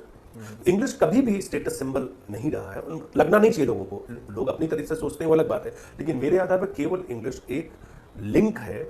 और इंग्लिश चूंकि एक ग्लोबल लैंग्वेज है, एक लिंक लैंग्वेज है, एक लिंगुआ फ्रैंका है, एम्प्लॉयबिलिटी के ज़्यादा चांसेस हैं, उसी आधार पर इंग्लिश को लेना चाहिए और दूसरी तरीके से नहीं। अगर हम फैक्ट देखें सर, तो ये रियलिटी है कि English has become a status symbol. Just अब जैसे हम सिविल सर्विस पढ़ाते हैं, तो उसका भी रिजल्ट देखें तो नियर अबाउट 900 सीटें आती हैं, और 900 में 850 से ज़्यादा जो सिलेक्शन होती है, that is from the English medium. Just 30-40 selection come Hindi में, डिस्पाइट द जो पॉपुलेशन है मध्य प्रदेश, राजस्थान, यूपी, बिहार, हिंदी में अच्छा खासा एरिया फिर भी। उसका एक जो मेजर फैक्टर समझ में आ रहा है, क्योंकि जो रिसोर्सेज है वो इंग्लिश में ज़्यादा है, हिंदी में कम है। जो मटेरियल आपको मिलेगा, मटेरियल इंग्लिश में ज़्यादा रहता है, हिंदी में कम रहता है। और दूसरी बात ये कि जैसे जो ग्रूमिंग भी हो रही है फैमिली लेवल पर, वो भी लोग इंग्लिश में ज़्यादा मतलब करा रहे हैं शुरू में। जैसे अब आप जैसे जितने भी आपके कॉन्वेंट स्कूल्स हैं, तो शुरुआत में जो बच्चा कॉन्वेंट स्कूल में चला गया, तो वो फिर इंग्लिश वाला उसका हिसाब किताब खत्म हो गया ना। अब वो चीज़, आप कितने ऐसे लोग होंगे जो, मैं चूँकि इंग्लिश खाता हूँ, तो मैं बुराई और क्रिटिसिज्म या ऐसी चीज़ें नहीं है, लेकिन मेरा मतलब है कि हर एक भाषा का एक अपना गौरव है, अपना एक इतिहास है, अपनी वैल्यूज़ है।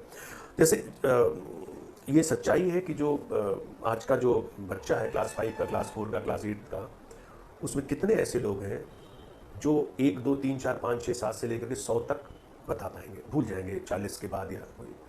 कितने ऐसे लोग हैं जो छोटा से लेकर के ज्ञात तक बता पाएंगे, ए से जेड तक बहुत तेजी से बता देंगे। तो ये चीज़ को शुरुआत, लेकिन हम जितना देखें कि ब्यूटी देखी जाए भाषा की कैसी है, कि मैं हिंदी भाषा की बात करता हूँ, कि इंग्लिश में भी वैसी ब्यूटी है, ऐसा नहीं है कि जैसे गाँव में आज भी चीज़ है कि जैसे मिलते हैं तो लोग कहते हैं ना राम राम, राम राम बोला जाता है, राम राम। राम राम। तो राम राम बोलने के पीछे आखिर तो राम राम 2 बार क्यों बोलते हैं, और राम राम बोलने के पीछे क्या कोई लॉजिक है, क्या कोई चीज़ है, सोच रहा था मैं ही। तो मुझे लगा जैसे सनातन परंपरा में हम लोगों में 108 का बहुत महत्व होता है कि 108 बार गायत्री जी का मंत्र पढ़िए, 108 बार माला जपिए तो आपको ये फल मिलेगा। तो मैं राम के बारे में सोचने लगा। तो जब राम के बारे में सोचा तो जो हिंदी अल्फ़ाबेट मैंने घुमाया छोटा से लेकर गया तक, तो रा जो वर्ड है वो 27 नंबर पर आता है, जो प्लेस वैल्यू देखें उसकी। जैसे छोटा को 1 नंबर पर, बड़ा को 2 नंबर पर, फिर आता बड़ा का डंडा, तो बड़े की मात्रा जो है 2 नंबर पे आएगी, और फिर जो माँ है वो 25 नंबर पे आता है। तो अगर मैं 27 + 2 + 25, तो इसका एडिशन जो है वो 54 है। तो जब राम राम बोला तो 54 + 54 हो गया, और 54 + 54 = 108। तो शायद राम राम कहने से क्या ये इसका मतलब निकलना है कि हम 108 बार मंत्र का जाप करते हैं, शायद ये भाषा की सुंदरता है। दूसरी बात, जैसे स्टूडेंट मेरे पास आते हैं, कहते हैं कि सर हम सफल नहीं हुए। क्यों भाई? कहा कि सर फैमिली का सपोर्ट नहीं मिल रहा था। अच्छा, फैमिली का नहीं मिल रहा था? कोई कहता है सर लक नहीं फेवर किया, कोई कहता हार्ड वर्क नहीं कर पाए, कोई कह रहा कि हम नॉलेज नहीं ले पाए सब्जेक्ट का।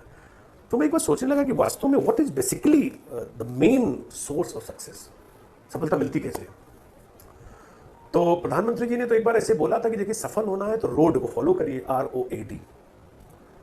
तो वो एक्रोनिम बोलते हैं, मैं दिमाग लगाने लगा तो उन्होंने रोड के बारे में बताया कि R for responsibility, O for ownership, A for accountability and D for discipline. जिसके बाद 4 चीजें वो सफल होगा। मैं सोच रहा था कि जब बच्चे मेरे पास आ रहे हैं तो ये कोई कह रहा है कि मुझे फैमिली का सपोर्ट नहीं है, लव नहीं मिला, कोई कहता लक है, तो कौन सी ऐसी चीज़ है जो बच्चे की को सफलता दिलाएगी? तो मैंने इन शब्द को लिखा, लव को लिखा, लक को लिखा, हार्डवर्क को लिखा, नॉलेज को लिखा। और इन चारों शब्दों में जैसे मैंने हिंदी में प्लेस वैल्यू रखी, वैसे इनकी सबकी प्लेस वैल्यू रखी। तो लव और लक लगभग कोई 47 आया, कोई 53 आया, हार्डवर्क और नॉलेज में कोई 98 आया, कोई 99 आया। तो मैंने ये सोचा शायद इसका मतलब ये तो नहीं है कि जिसको फैमिली का लव मिलेगा वो 47 या 53% सक्सेस पाएगा, जिसको नॉलेज होगा वो 99 पाएगा, जिसको हार्ड वर्क करेगा 98 पाएगा। आखिर ऐसी कौन सी चीज़ है जो 100% किसी को सक्सेस देगी? मैं दिमाग में इसे दौड़ाने लगा। मेरे दिमाग में 2 शब्द आए, और वास्तव में वो 2 शब्द लोगों के अंदर है तो उनको 100% सक्सेस होगी। उन शब्दों को आप लोग अगर घर में लिखेंगे, आप देखेंगे एग्जैक्ट उनका जोड़ 100 आता है। एक एटीट्यूड और एक डिसिप्लिन।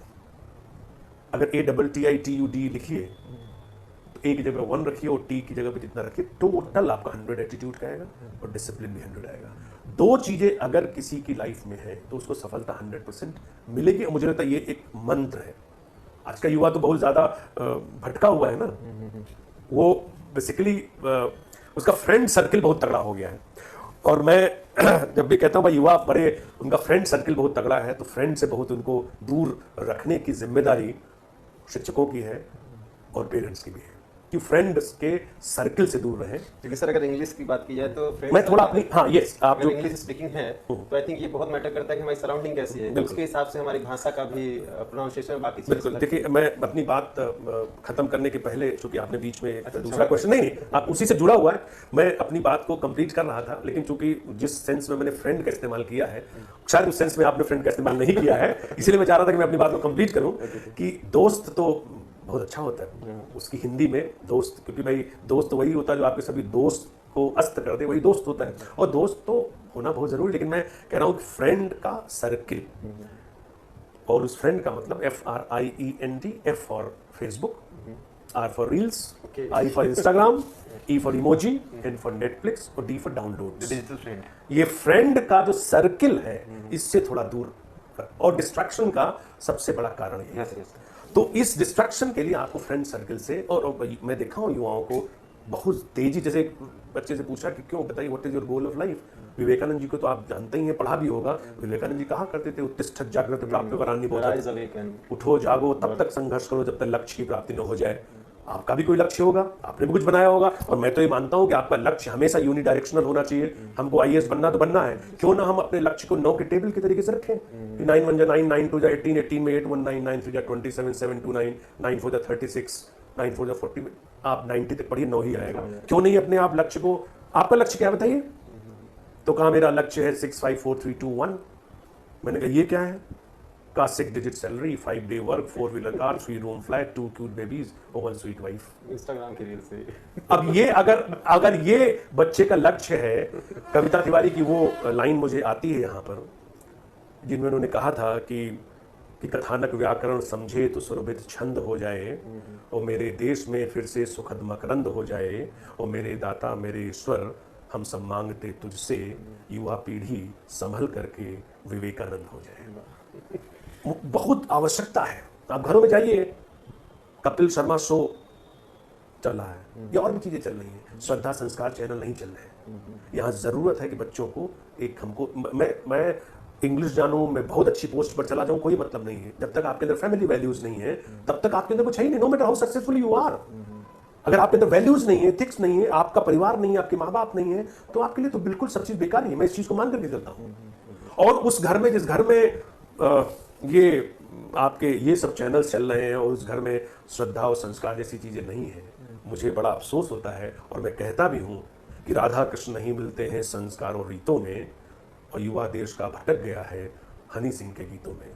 ये एक बहुत दुखद है। इसमें एक बात और मेरे मन में आता है कि जैसे आप कह रहे हैं कि स्टूडेंट्स और नॉट दैट मच वहाँ से बहुत समझे कि क्या कल्चर है जो वहाँ चलता है, लेकिन मैं जब दूर पे देखता हूँ, जैसे कि दुर्गा पूजा हो, आपका गणेश चतुर्थी हो, तो the people are thronging behind the जुलूस लेके, वो संख्या बढ़ी है। हाँ, क्राउड बढ़ा है। लोग काफी ज्यादा तिलक लगा के ये सब एवरीथिंग इज लाइक दैट, वो एक स्प्रेड हुआ है। तो देयर इज अ कॉन्ट्रडिक्शन। हम कह रहे हैं कि श्रद्धा नहीं है, लेकिन ये तो लोग बढ़े, दैट इज। हाँ, मैं इस चीज़ का भी एक तर्क के साथ चीज़ों को करता हूँ कि सरकार पॉलिसी इन सब चीज़ों पे, चूँकि हमको इस समय सरकार ने भी एक ऐसा माहौल भी दिया जो कंजीनियल माहौल है, जहाँ पर हम अपनी चीज़ों को बेहतर तरीके से रख सकते हैं, कह सकते हैं।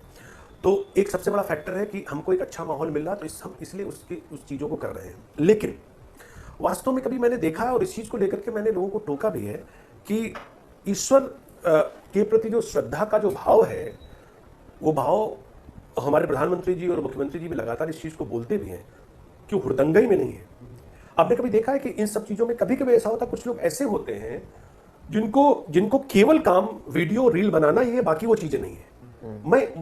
मेरा व्यक्तिगत मानना है कि ये सब चीज़ें यहाँ नहीं। अभी मुख्यमंत्री जी ने एक जगह बोला था, जो शायद पुलिस की वो चल रही थी, कि कभी भी ये सब चीज़ें अगर होती हैं तो रील या इन सब चीज़ें, ये चीज़ें नहीं हो रही, अदरवाइज आप ड्यूटी से अपनी डाइवर्ट हो रहे हैं। अब आप पूजा मान लिया कर रहे हैं, ठीक है, किसी ने अगर खींच लिया फोटो या कुछ कर लिया, दैट इज डिफरेंट थिंग। लेकिन आप उस टाइम आप किसी को लगाए हैं कि ये चीज करिए, तो वो आस्था उस तरीके की चीजें नहीं मानी जाएंगी। श्रद्धा और शो ऑफ, एग्जैक्टली, दोनों में डिफरेंस है। दूसरी बात मुझे जो लगता है कि ईश्वर बेसिकली चाहते क्या है, सबसे जो बड़ी बात होती है वो मुझे लगता है कि ईश्वर की जो रिफ्लेक्शन होता है वो तो हमारे माँ बाप में होता है। और वो माँ बाप जिसको कहते हैं कि मतलब फैमिली, FAMILY, इसलिए जहाँ कहीं भी मैं जाता हूँ फैमिली का फुल फॉर्म भी बताता हूँ कि FAMILY का मतलब F for father, A for ant, M for mother, ILY I love you, father and mother I love you, ये फैमिली है। और फैमिली में जो माँ बाप होते हैं आपके, जैसे लोग कहते हैं ना कि प्रतिमा में भगवान होते हैं, कहा जाता है, मैं तो थोड़ा ट्विस्ट करके बोलता हूँ, लोग कहते हैं प्रतिमा में भगवान होते हैं, हम कहते हैं प्रतिमा में भगवान होते हैं। हर एक माँ में भगवान होते हैं। आप अपने माँ बाप में खोजिए सबसे पहले। अब आपके माँ बाप, अपने माँ बाप को आप प्रॉपर चीज़ नहीं करेंगे और मंदिर में जाकर के भगवान की पूजा करें, भगवान आपको आशीर्वाद थोड़ी देंगे। Charity begins at home. आप पहले घर में तो देखिए चीज़ों को। मैंने ऐसे बहुत लोगों को देखा है, और जो ये वैल्यूज़ का बेसिकली डिटीरियोरेशन है कि आप गाड़ी में बिठा करके अपने पेट को लेकर के होटल जा रहे हैं, और जब लौट करके आएंगे तो माँ बाप को 10 बजे भोजन देंगे। That is not good. तो ये सब वैल्यूज़ जो हैं दे आर वेरी इंपॉर्टेंट, और इन वैल्यूज़ का होना बहुत ही ज़रूरी है। मैं जब क्लास में पढ़ाता हूँ तो मैं हमेशा इस चीज़ को कहता हूँ कि I want to make good citizens, मुझे अच्छे नागरिक बनाना है। और अच्छे नागरिक वो होते हैं जो अपनी भारत माता के प्रति कुछ समर्पण का भाव रखते हैं। ऐसे नागरिक नहीं होते कि जो भारत माता के विरोध में नारा लगाए। ये मैं हमेशा विद्यार्थी से बताता हूँ, और हर एक विद्यार्थी के अंदर 3 M मैं बताता हूँ कि पहला M मदर फादर के प्रति प्यार हो, दूसरा M मदरलैंड के प्रति प्यार हो, और तीसरा M मदर टंग के प्रति प्यार हो। 3 M उसके अंदर होना जरूरी होते हैं, और होना भी चाहिए। हमको अपनी मातृभाषा के ऊपर पूरा गर्व होना चाहिए, क्योंकि भाषा नहीं है वो हमारी आइडेंटिटी और कल्चर का सिंबल है। सर एक और अगर फोकस लाना चाहूँगा अपने सेल्फी में देखा कि आपको सर आएंगे सैम बेनिगल का एक रिपोर्ट आया था, उन्होंने कमेटी बनाया और उन्होंने भी स्टूडेंट्स जो है कैसे वो चेंज हो इसके बाद उन्होंने जो रिपोर्ट फाइनल दिया था उसमें समरी में ये दिया था कि इंडिया के जो यंग है they are copying the west culture language, उनका फुड कॉपी कर रहे हैं और पहनने का कॉपी कर रहे हैं, but not they are copying the intellectual capacity value and और जैसे आप क्या कहते हैं कि नंबर्स तो मैंने देखा कि लोग आजकल वो सिंबल लगाते हैं श्रीराम का तो घूम रहे हैं, but they are not reading intellectually, उन्होंने आप बीट कर रहे थे लॉट ऑफ द थिंग, तो ये मिसिंग लोगों में धर्म के प्रति कट्टरता बढ़ रही है, not the that much intellectual capacity. बिल्कुल, जैसे मेरा भी मानना है कि हमारा जो भारतवर्ष है, हमारी जो परंपरा है, तो शुरुआत से यही रही है कि अयम निजः परो वेति गणना लघु चेतसाम उदार चरिता नाम तो वसुधैव कुटुंबकम। ये मेरा है, ये तुम्हारा, अयम निजः परो वेति गणना लघु चेतसाम, ये छोटे लोग हैं ऐसी गणना करते हैं, और उदार चरिता नाम, जो उदार चरित्र के लोग होते हैं, तो वसुधैव कुटुंबकम, उनके लिए तो पूरी दुनिया ही एक कुटुंब है। तो हम तो उस देश के रहने वाले हैं जहां पूरे विश्व को एक परिवार मान करके चलते हैं। और ये जिस विश्वविद्यालय में मैं हूं, उस विश्वविद्यालय का मोटो है कि आनो भद्रा क्रतो यन्तु विश्वतः, let noble thoughts come from all directions. सभी दिशाओं से अच्छे विचार आए। हम तो तैयार हैं कि हम सब जगहों से ले, और वास्तव में जब एनईपी बनी, एनईपी ने बहुत चीजें ली जिससे हमारा अच्छा स्ट्रक्चर बने।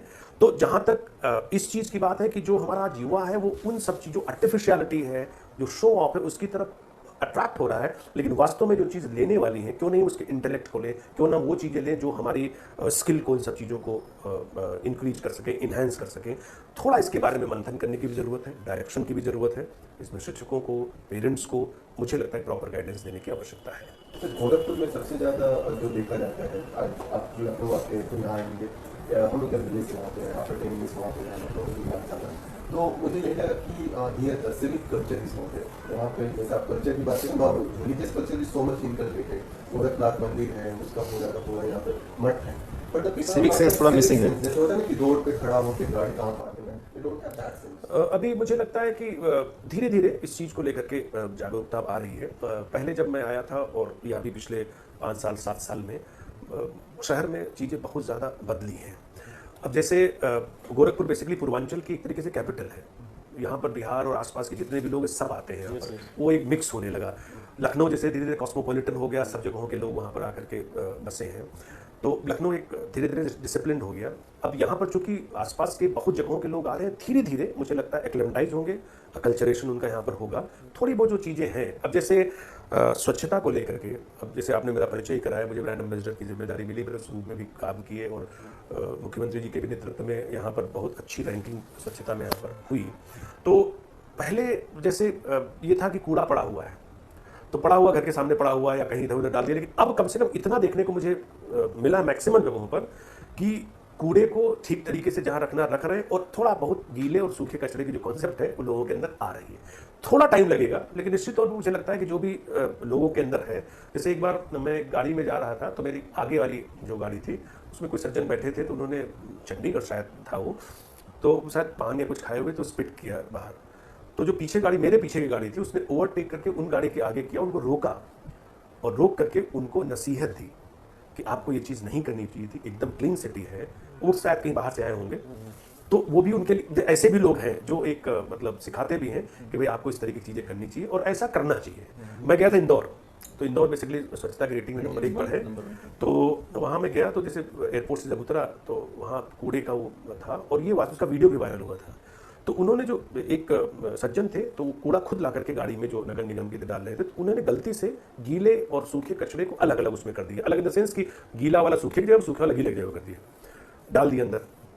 एक कॉमन आदमी अगर कोई होता तो कहता चलो जो हो गया हो गया, लेकिन उस शख्स ने अपना हाथ डाला उसके अंदर, निकाला और फिर से चेंज किया, गीला को गीले में डाला, सूखे को सूखे में डाला।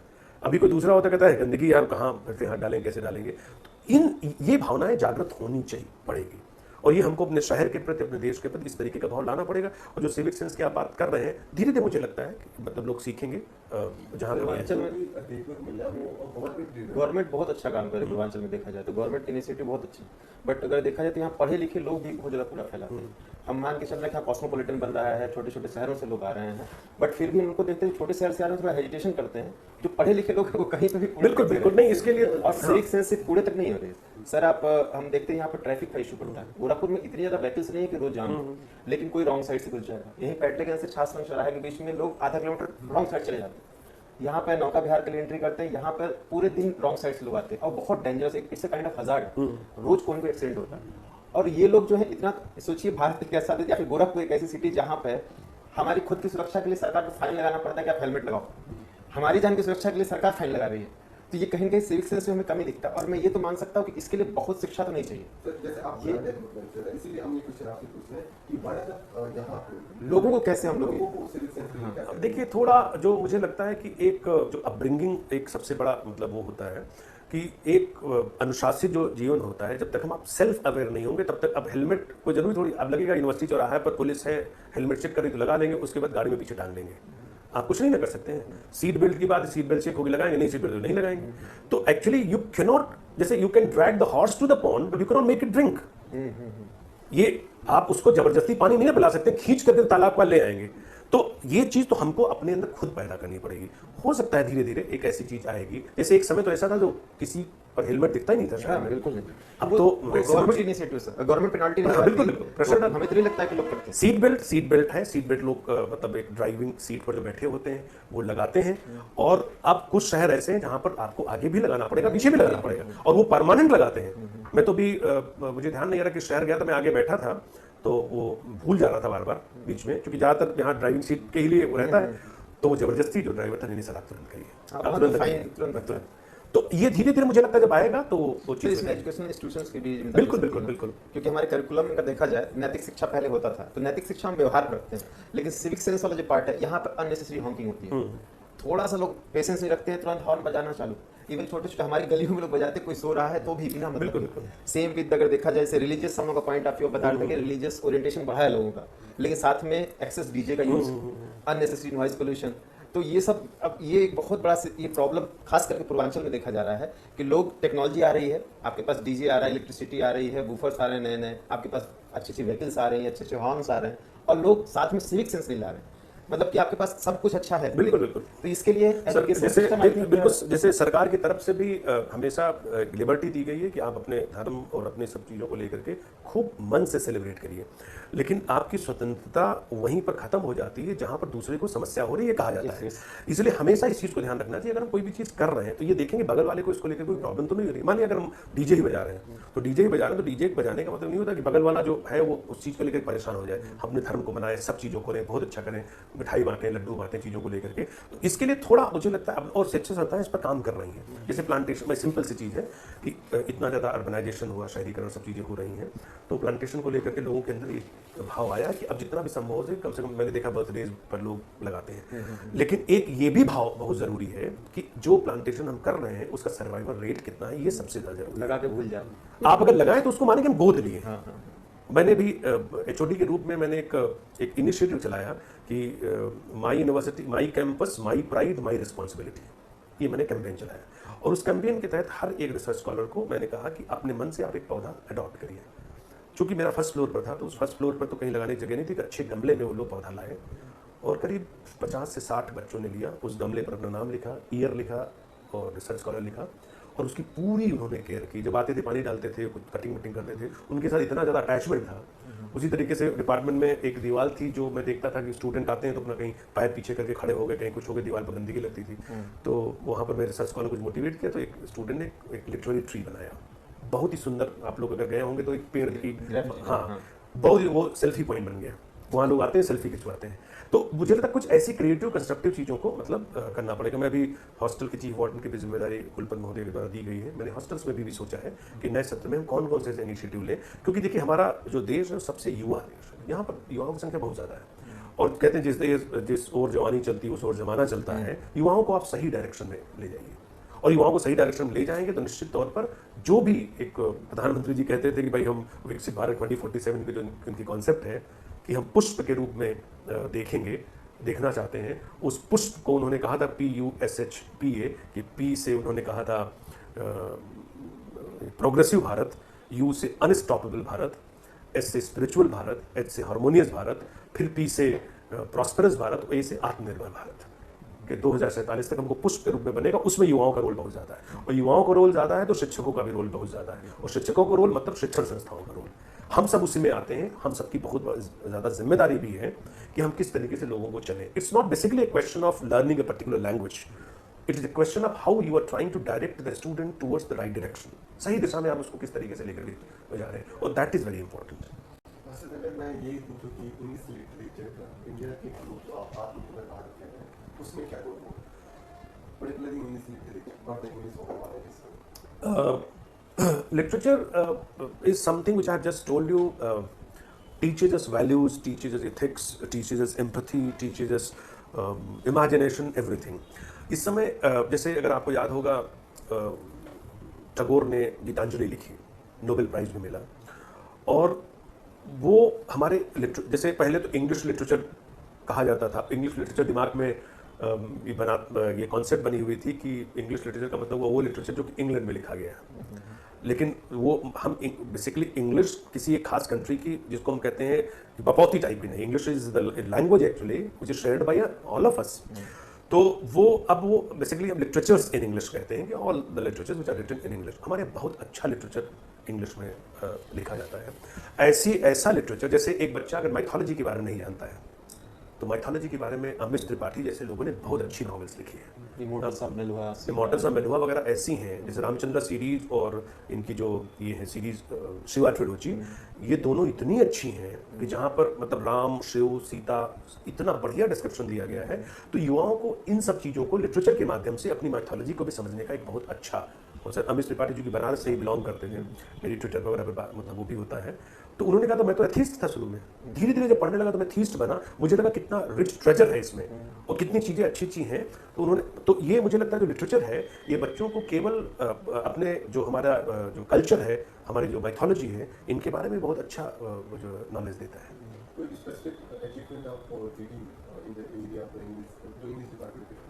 इंग्लिश डिपार्टमेंट में बहुत वो चीज़ें किया, मतलब मैं HOD 2022 से 25 के रूप में रहा। हमारी इस समय vice chancellor professor Poonam Tandon ji हैं, बहुत डायनेमिक, बहुत विजनरी हैं। उन्होंने बड़ा अच्छा अवसर दिया काम करने का, और जितने भी काम मेरे द्वारा होते थे डिपार्टमेंट में, स्टूडेंट में, उसकी बड़ी सराहना भी करती थी, क्योंकि उनका एक विजन है, बहुत कंस्ट्रक्टिव पॉजिटिव अप्रोच की है। मैंने अपने डिपार्टमेंट में सबसे पहले सोचा कि विद्यार्थियों को हम जैसे मैंने अपने बेटे से एक बार पूछा था कि what is basically difference between the teaching which we do here in India and the teaching which is done there pedagogy के तौर पर। तो उसने बताया कि जो जैसे यहाँ पर टीचर बेसिकली कोई पोएम पढ़ाएगा, चिल्लाएगा, खूब जी जान लगा देगा, सामने वाला जो बच्चा बैठा है पता नहीं उसकी वो समझ रहा है, उसका दिमाग दूसरी जगह है। वहाँ पर कहते हैं फोकस बच्चे के ऊपर ट्रांसफर होता था। You just think it, they were made to think, and if they are not made to think तो कुछ मतलब नहीं, आप चिल्लाते रहिए। मैंने ये सोचा कि मैं क्लास पढ़ा रहा हूँ, how can I involve the students. तो मेरे दिमाग में आया कि why not launch a magazine in the department which should be the student led magazine. Student उसके एडिटर्स रहेंगे, क्योंकि मैंने कुछ बच्चों को लिख करके दिया, तो मैंने कहा कि स्क्रिप्ट बनाई, तो उन्होंने बड़ी अच्छी स्क्रिप्ट बनाई। तो मैंने कहा let us make use of the talent of these students. So we started a magazine called Sahitya Vimarsh. It is also an acronym, जहाँ एस का मतलब स्कॉलरशिप ऐसे था पूरा। तो मैंने PG के स्टूडेंट, रिसर्च स्कॉलर्स को कहा कि आप इस मैगजीन को हर महीने छपेंगे। इसमें मुझे वाइस चांसलर का बहुत सपोर्ट मिला। हर महीने वो रिलीज करती थी, और उस महीने हर महीने की मैगजीन में डिपार्टमेंट की पूरी एक्टिविटीज का कंपाइलेशन, स्टूडेंट की पोएम्स, शॉर्ट स्टोरीज, कॉम्पिटिशंस, अलग अलग जितनी भी थी छपती थी। अब उसके लिए इतना ज़्यादा मारामारी एक तरीके से होने लगी कि बच्चे आने लगे, सर मुझे इसका एडिटर बना दीजिए, मुझे बना दीजिए। मैंने कम से कम 35 एडिटर्स बनाए, और 15 एडिशंस मैंने हर एडिशन में 3-3, 4 में देता था।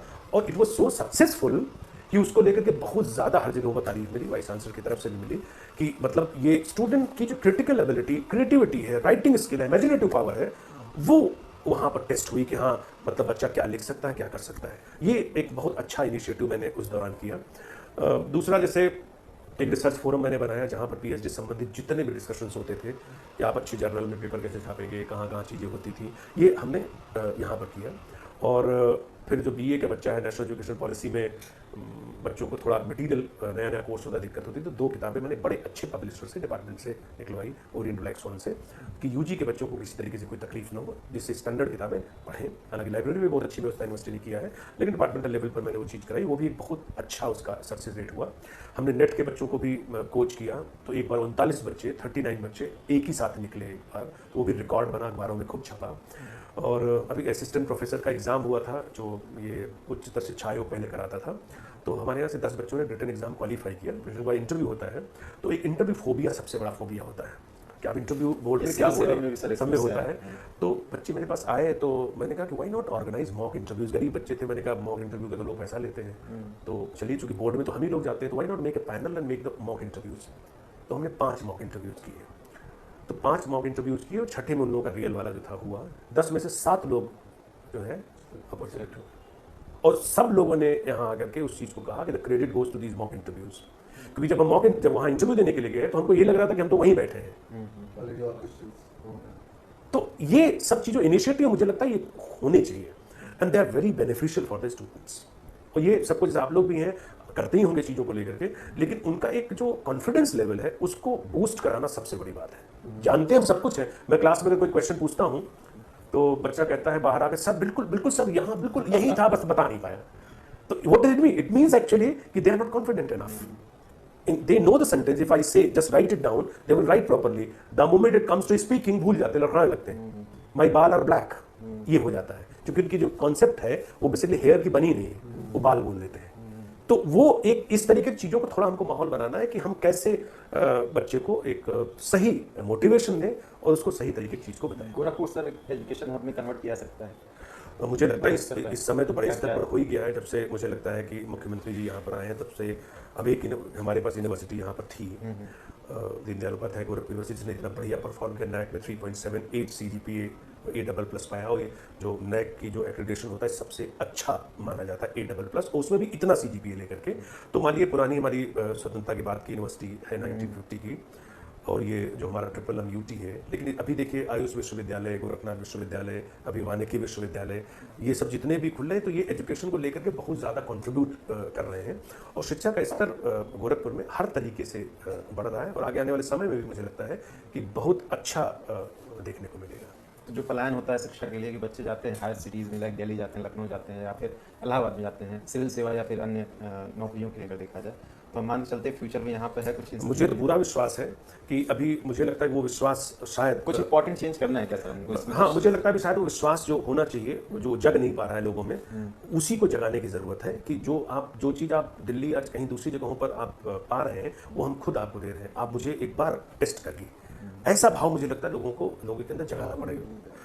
You see, that will be through, say, mouth convincing, through your performance, through your result, but it will not come suddenly.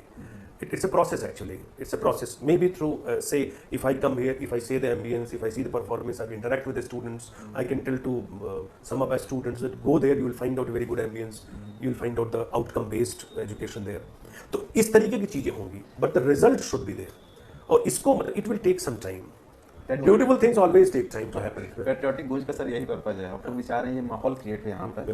जैसे हमारी बड़ी सिटी जो है, जैसे कि बात की जाए दिल्ली में, तो वहाँ तो बहुत सारी यूनिवर्सिटी, सेंट्रल यूनिवर्सिटी से लगा, JNU, DU बहुत सी हैं, लखनऊ भी ठीक ठाक है, इलाहाबाद का तो नाम पहले से ही था, BHU अपने आप में है, पूर्वांचल में गोरखपुर उभरता हुआ, जैसे आपने बोला कि new capital of the Purvanchal, तो हम लोग चाह रहे हैं कि एजुकेशन के हब में भी हम लोग का प्रयास यही है, और इसी के लिए सर बिल्कुल बहुत अच्छी बात है, ये बहुत अच्छी बात है कि जैसे, और मुझे लगता है कि एक सच्चे नागरिक के तौर पर एक हमारा योगदान भी यही होना चाहिए, शिक्षा के क्षेत्र में हम किस तरीके से अपना कंट्रीब्यूशन दे सकते हैं। तो आप लोग अच्छा कार्य करें और अच्छी तरीके से एक मैसेज दें और अच्छा रिजल्ट दें, आउटकम बेस्ड एजुकेशन दें। तो मुझे लगता है कि निश्चित तौर पर जो हम सबका मन है कि वास्तव में कंस्ट्रक्टिव क्रिएटिव एजुकेशन हब के रूप में हमारा ये रहे, वो निश्चित तौर पर है और आगे और समृद्ध बनेगा। ओके सर, तो अभी एक अच्छी खासी डिस्कशन के बाद एक रैपिड फायर राउंड पे आते हैं। कुछ ऐसे क्वेश्चन हैं जो मैं डायरेक्ट पूछूंगा, आप उसके आंसर आप डायरेक्ट वन वर्ड या फिर वन सेंटेंस में दीजिएगा। The first one question is one English word which every student should know. I think resilience is a proper word and one should be resilient. It's a good thing. Resilience चाहिए, discipline and आपका motivate होना, attitude की part तो जरूरी है, resilience एक important thing है। One book every student should read. I would like to recommend Wings of Fire by कलाम साहब, it's very motivational text, one should read. Kalam sir ने तो लिखा नहीं आई थिंक उसको। नो, हाँ, उनकी बायोग्राफी है वो। हाँ, ओके। अच्छा, Shakespeare and Premchand. to know the world and humanity at large, I think one should read Shakespeare, and to know India, better, Premchand. Can we also introduce Kalidas? Yes, and Kalidas is there in our text, in our syllabus. Hindi medium student की biggest strength क्या है? अगर English में नहीं है तो Hindi medium में क्या उसकी स्ट्रेंथ? हिंदी मीडियम के स्टूडेंट्स की जो बिगेस्ट स्ट्रेंथ है वो उनका डिलीजेंस है, उनका हार्डवर्क है। Hard work, they very hard work. One habit which is ruining the present youth जो है उनके प्रेजेंट यूथ का व्यूज इज समथिंग जो मुझे लगता है सबसे ज़्यादा रुइन कर रही है। Time kill कर रहे हैं। व्यूज का मतलब मेरा यही है कि अगर हमने कोई चीज़ पोस्ट डाली उसके व्यूज कितने आए हैं। Others- वो जो others- फेम की जो है, अदर पीपल ओपिनियन। हाँ, ये जो फेम की जो एक नई कॉन्सेप्ट आई है वो बहुत रुइन कर रही है और वो लोगों को बहुत प्रॉब्लम कर रही है। एआई से टीचर रिप्लेस हो गए होंगे, ऐसा हो सकता है क्या? हाँ, मैंने भी जैसा बताया था कि एआई टीचर को रिप्लेस नहीं कर सकता है, लेकिन जिनको एआई नहीं आती है उनको रिप्लेस वो हो जाए, इसलिए एआई का नॉलेज बहुत ज़रूरी है। इंग्लिश फ्लुएंसी के लिए शॉर्टकट कोई? Practice, practice. लगातार प्रैक्टिस करें। मुझे लगता है कोई ऐसी चीज़ नहीं है जो कि संभव नहीं हो सकती। Keep on practice. स्पीकिंग पे ज़्यादा focus. Exactly. One message for the Gorakhpur youth. सभी युवाओं के लिए यही है कि they should be determined towards their goal oriented हो, अपने लक्ष्य को प्राप्त करने के लिए जो भी संभव अपने स्तर से हो वो उसको करें, और अपनी जिसको कहते हैं कि passion, they should passionate towards their गोल। निश्चित तौर पर जोश, जज्बा और जुनून होगा तो लक्ष्य मिलेगा। इसी भाव को अपने अंदर रखना चाहिए। Thank you sir, thank you आज के सेशन के लिए, अपना समय देने के लिए। और हमारे व्यूअर से कहना चाहेंगे कि आपको ये सेशन कैसा लगा इसके बारे में कमेंट करिए, वीडियोस को लाइक करिए, हमारे चैनल को सब्सक्राइब करिए और जितना हो सकता है इसको शेयर करिए। अगर कोई भी क्वेश्चन क्वेरी आता है तो जरूर हमें सेंड करिए। अगर हमें इंप्रूवमेंट के लिए कुछ सजेशन देना चाहते हैं डेफिनेटली दीजिए। हम लोग का नया इनिशिएटिव है, हम लोग जितने भी आपके सजेशन होंगे उन पर जरूर काम करेंगे। Thank you.